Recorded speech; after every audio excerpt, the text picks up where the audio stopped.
Assalamualaikum warahmatullahi wabarakatuh. Untuk selanjutnya kita akan memasuki materi yang terakhir dari bab turunan, yaitu tentang turunan kedua dari suatu fungsi. Jadi suatu fungsi itu dapat diturunkan dengan turunan pertama y aksen sama dengan dy per dx. Kemudian selain turunan pertama ada juga turunan kedua, yaitu diturunkan lagi dari turunan pertamanya, kita namakan y double aksen, diperoleh dengan cara d kuadrat y per dx kuadrat.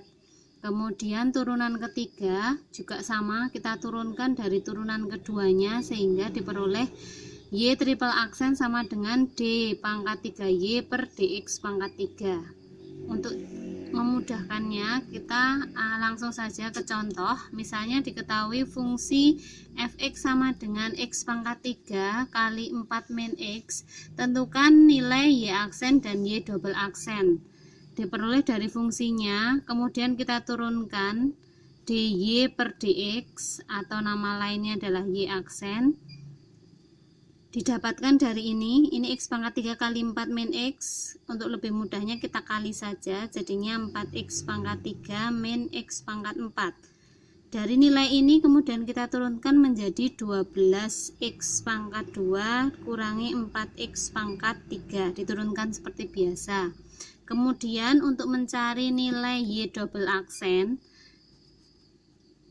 diperoleh dari turunannya ini, d dari y aksen dibagi diturunkan lagi terhadap x, atau kita turunkan 2 kali juga boleh dari fungsi aslinya.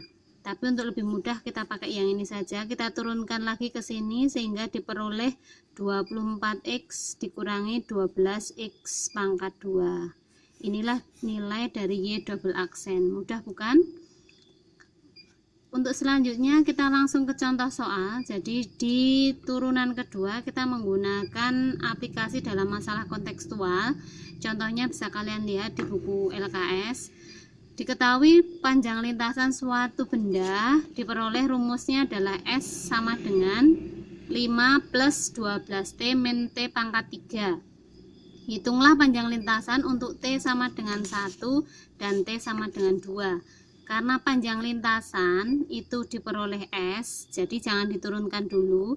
Kita masukkan S untuk T sama dengan 1, diperoleh 5 plus 12 kali 1 min 1 pangkat 3, sehingga diperoleh 17 kurangi 1 yaitu 16.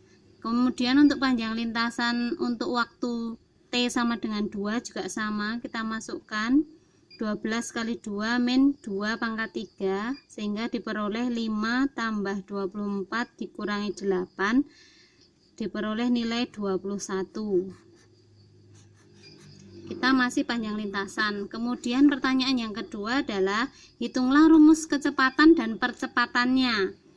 Seperti yang kita ketahui, rumus dari lintasan tadi 5 plus 12T min T pangkat 3. Untuk mencari rumus kecepatan itu adalah V.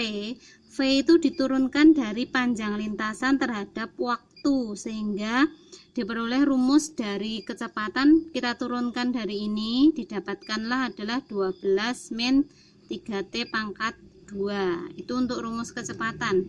Sedangkan rumus percepatan ini kita peroleh dari turunan kecepatan, berarti A, kalau kita ketahui percepatan itu A, berarti kita turunkan dari kecepatannya terhadap waktu.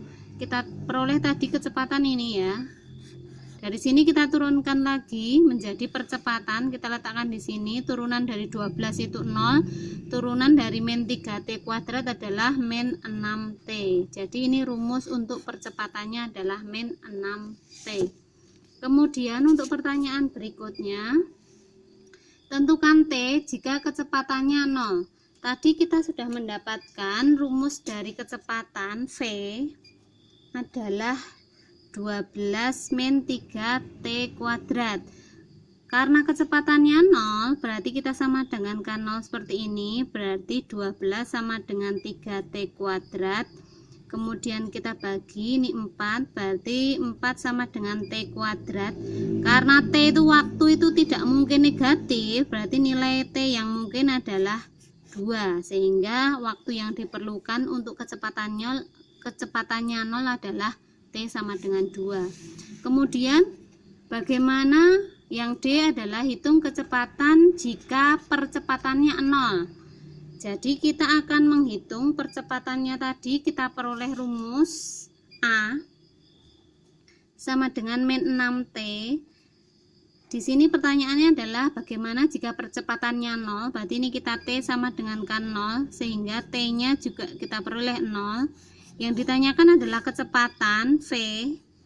Rumus yang tadi adalah 12 min 3T kuadrat. Nah, T-nya ini kita ganti 0 di sini, berarti 12 min 3 kali 0 kuadrat, sehingga kecepatannya adalah 12 meter per sekon.